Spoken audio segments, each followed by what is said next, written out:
but we are going to take it one step more. This is on point. We're going to make a square in a square, which is also called an economy block. We're going to put these on the side, then we'll come back and we'll put this on the top and then on the bottom. Now this is what we call a square in a square. I don't know if I can turn this, or the economy block. And so this is basically how the block will lay out. So let me get this sewn and then I'll be right back and we'll get to the next step because we have one more, but it's not a full round. We're going to do something special with these. This one is trimmed down and I put these two sides on. We are making a mega supersized hot pad. What we're going to use are some strips.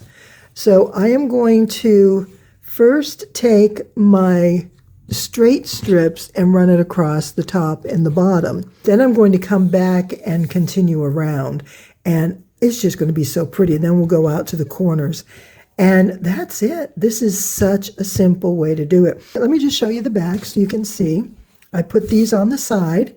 And again, remember we talked about lining up these corners on the back. And you can see how I stitched just to the seam side of that point, and then we end up with two very beautiful points that meet right up to that pretty pink fabric.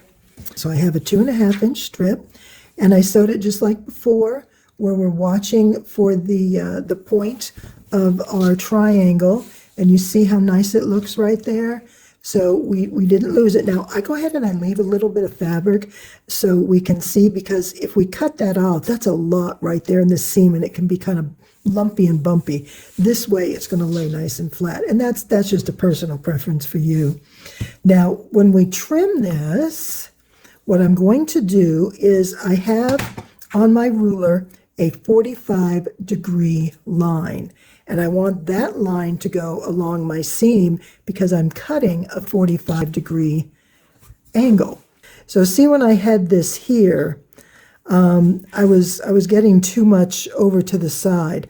But by lining this up along the straight seam, now I get right here, and I'm right here, and I can get this right there.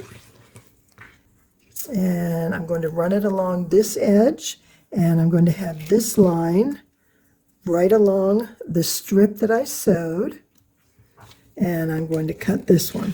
So now when I sew my next strip, I have a nice straight line to follow.